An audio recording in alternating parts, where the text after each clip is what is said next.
Hi everyone, it's Aga from EurekaCrystalBeads.com and I'm here with another fun beading tutorial for you.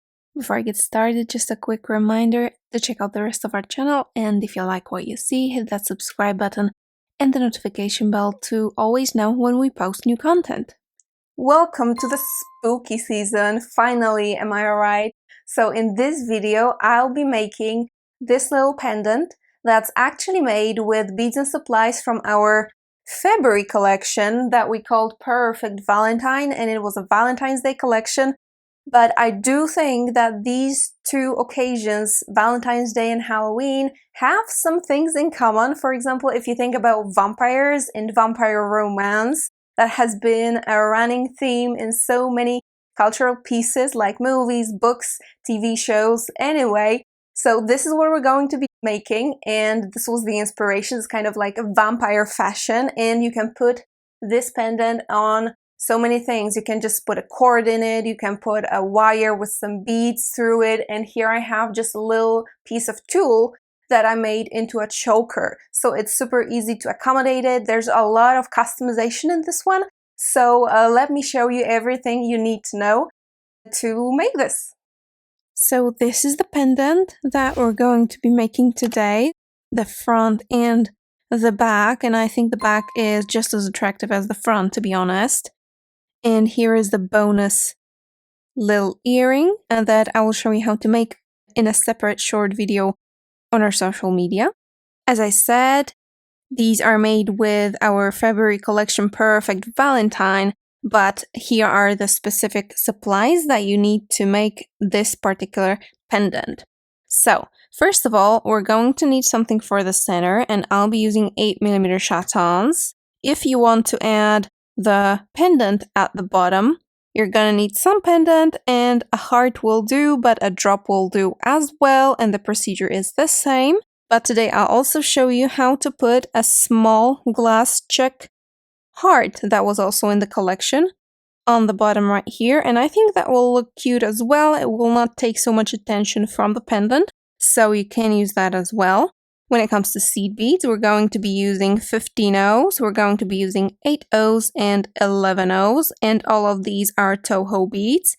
I'm also going to be using Toho treasure beads, and that's about it when it comes to seed beads. Then I have the Czech Super Duo beads and the bicones, the crystal bicones from the mix that is in the collection. Here's the full mix. I already used some of the bicones from it.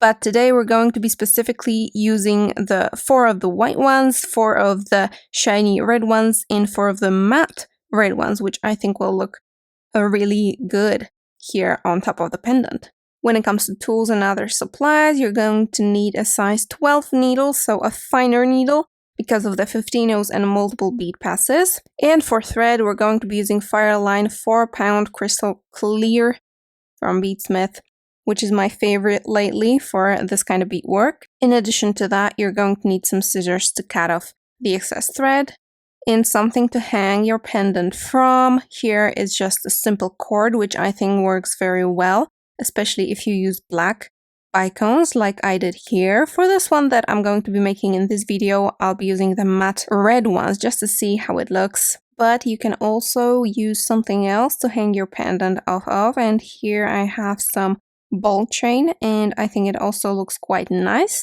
Or you can thread some beads on a wire, and I think that will look lovely as well and slightly more personalized.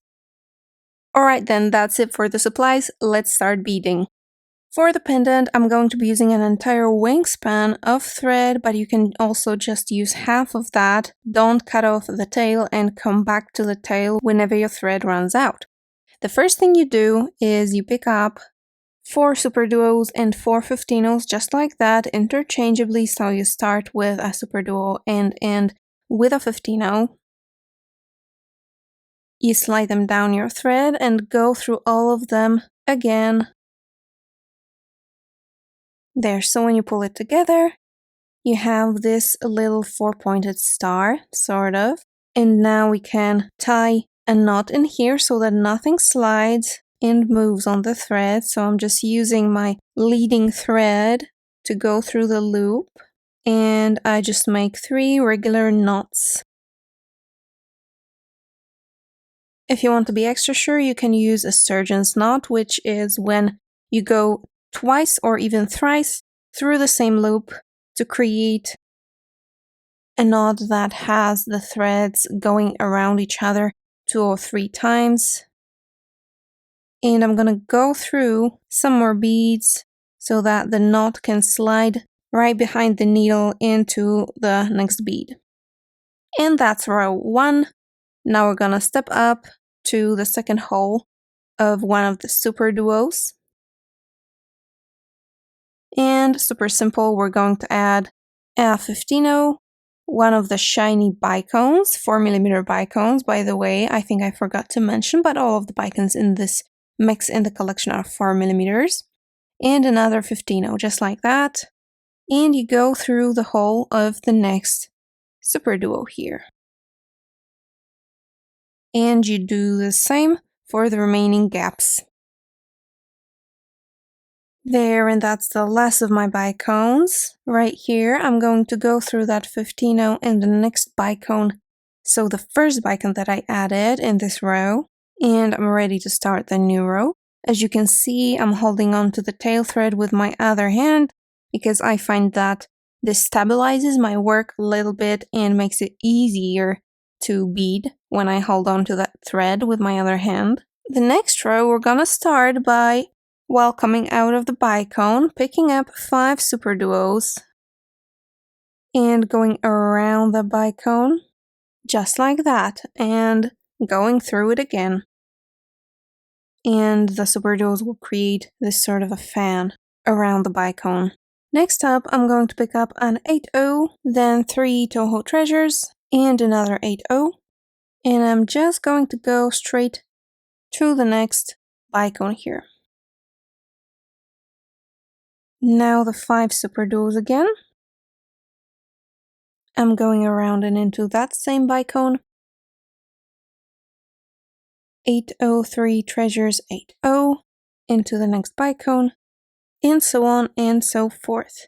Now, fun fact, you can totally skip the entire crystal bezel process, so you don't have to add the chaton, and you can just make this pattern, this kind of flat pattern with 4 sides, and then the middle is going to be visible a little bit more. And in this case, you don't add these sequences with the 8/0s at all.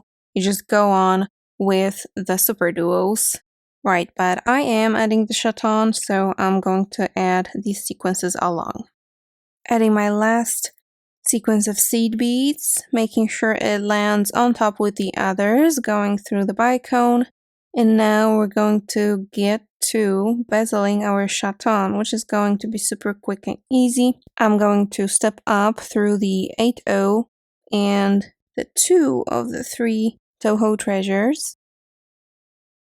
Then I'm going to pick up a 15/0, one of the matte red bicones and another 15/0, and I'm just gonna go through the middle Toho treasure in the next sequence of seed beads here on top. I'm not going to pull tight yet because we're going to be adding our chaton inside in a second. But I will add all of the other bicones before I put my chaton inside. Alright, that was the last bicone here. As you can see, there is a spot for our chaton now inside, so let's put it in. Just like that, and holding it down, I'm going to pull everything together, just like that, and in this way, the bicones kind of trap the chaton inside, and now I can go through all of the beads in this previous row that we just finished again to make it a little bit more tight.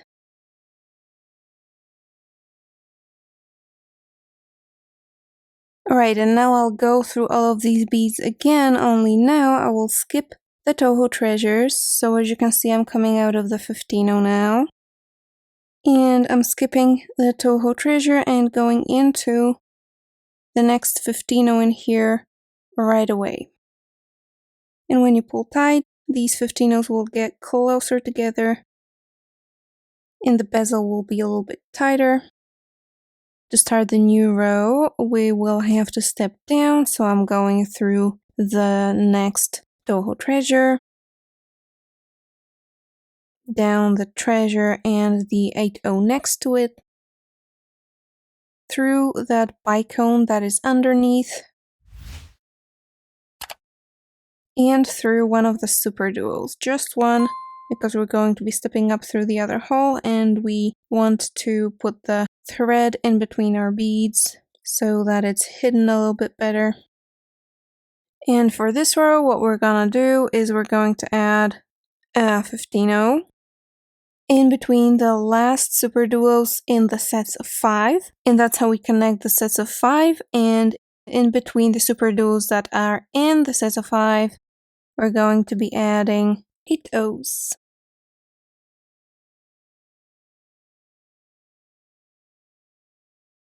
Another 15-0 in between the sets of 5, and 8-0s in the 4 gaps between the 5 super duos in a set. Alright, that's my last 8-0, and I'm gonna go through the 15-0 and the next super duo and the next 8-0 as well to step up and start the new row. Remember to pull tight every now and then. And now it's time to match the color of our chaton that's inside, so I'm going to be using the 11-0s. So in between each 8-0, I'll be adding 3 11-0s, just like that, just going through the next 8-0, and I want them to create a nice triangle out there. And when you reach the 8-0 that would connect this sequence of 5, so this side of this square that we have here, to the next side like this, so above the 15-0, you're gonna add a 4mm white bicone and just connect to the next 8-0. It's gonna fit right in. And then you just repeat that all the way around.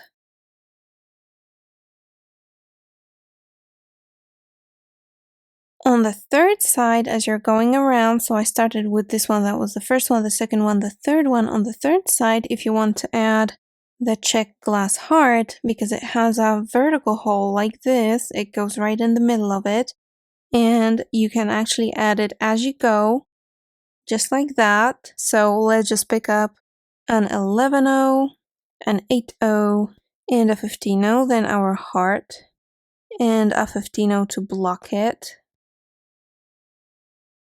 And I'm going up through the heart, the 15-0, the 8-0, and I just pick up a new 11-0 and go on my merry way.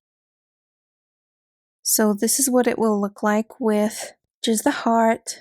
How cute is that? And it matches the bicones very well. I think I'll actually leave that here, and that will be my final choice, but I will show you how to add this little crystal pendant anyway, in just a second. Right, and now to add your crystal pendant, if you want, you will finish the round, and then you will go up through some of the beads to reach that middle 3 of 11-0s. By the way, as you go through the beads in the last row for the second time, you can skip the middle bead and just go from one of the side 11-0s to the other, so the first and the third, and they will kind of make a nicer shape then. And you want to find yourself coming out of the middle 11-0 in here. Now what you do is you pick up a 15-0, an 8-0, and 2 11-0s. Then you get your crystal pendant and you go right through it. On the other side, you add a single 11-0.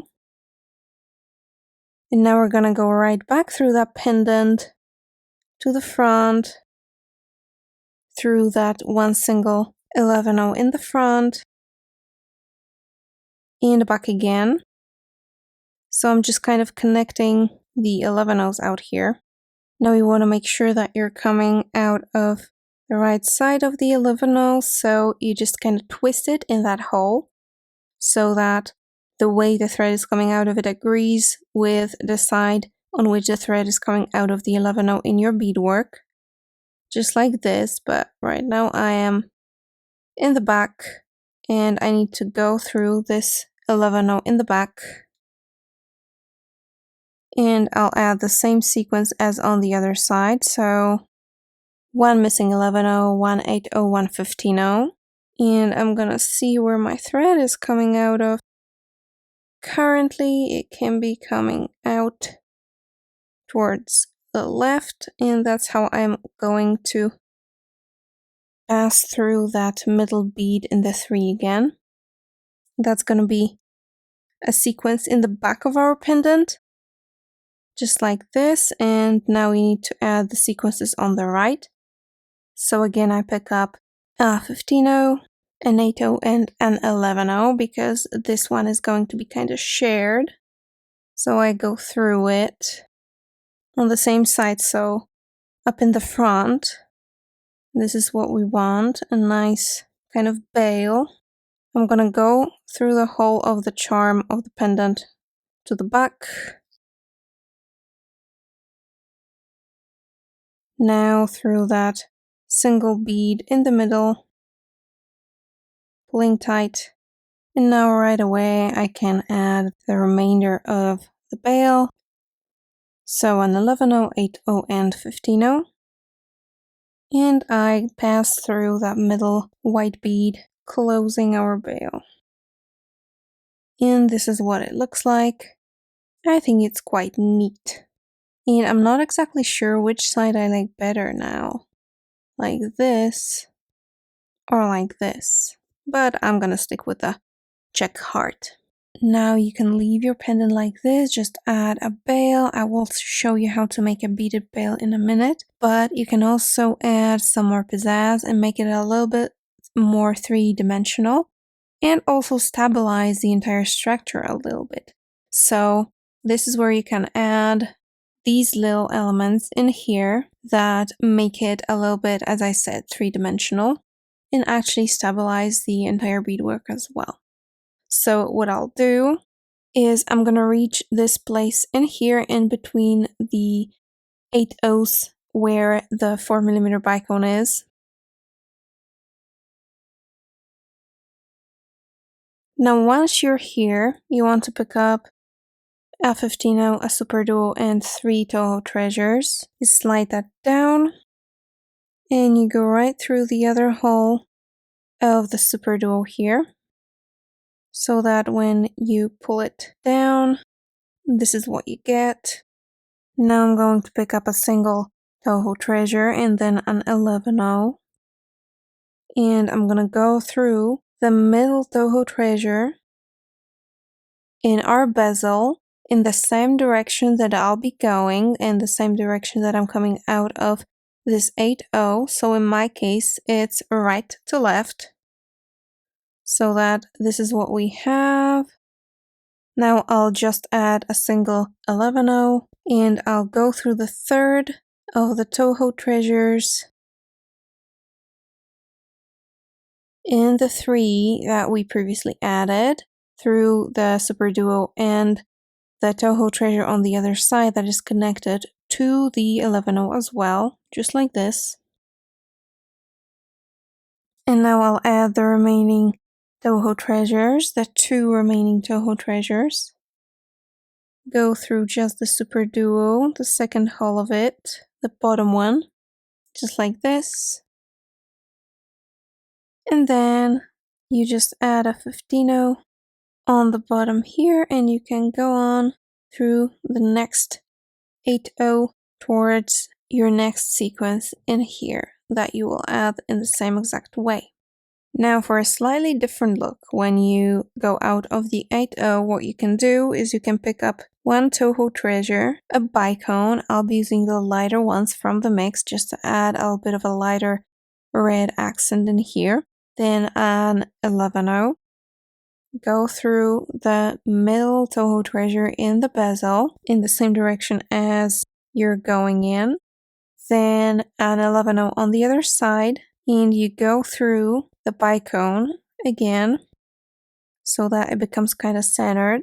You pick up a second Toho treasure, And on you go through the next 8 O. And that's the result. It's a little bit more shiny. Alright, so my final choice for this, as it turns out quite customizable element in the design, will be another 4 matte dark red bicones in just the dark Toho Treasures. I want to use dark colors just to stabilize the middle and not add any color accents. I'll leave the white just on the edge and in the middle, of course, and I find that this option fits the best.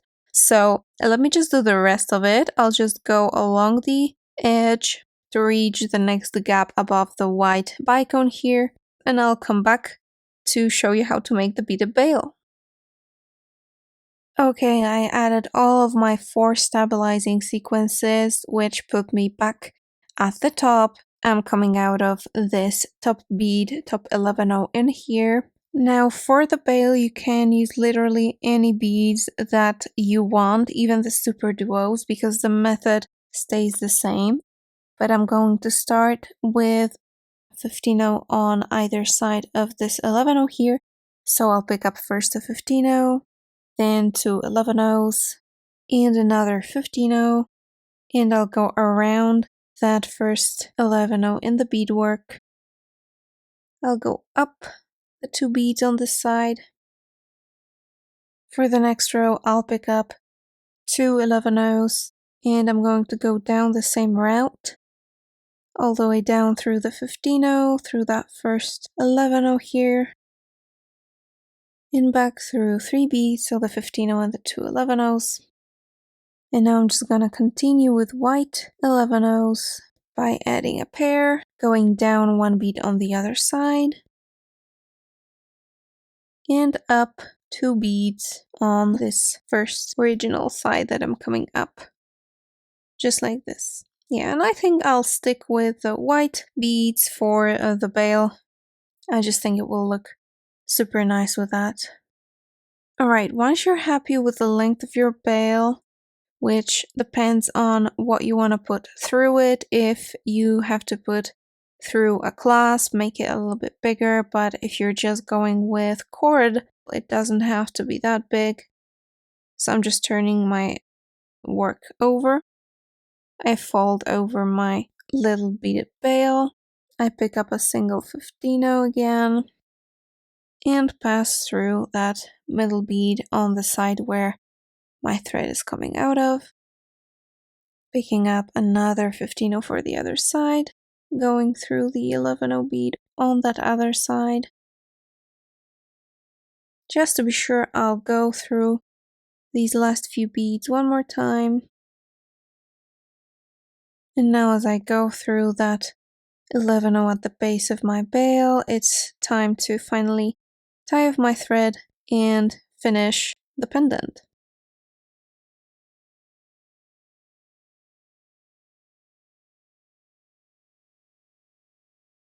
Now for the tail thread, I'll just weave it in since we already have a little knot over here. So I'll just go through some more of the beads and cut it off. And there's the finished pendant. I myself did not expect there will be so many customization options. You can have a different bail, different charm. You can have different structuring elements. So I think this design is a real treat. And it looks so nice for Halloween if you're going as a vampire. All of the supplies that I used here today can be found at eurekacrystalbeads.com. And even if the collection is sold out, you can still get these supplies separately, so go check out the links in the description. As always, thank you so much for watching and see you in the next tutorial. Bye!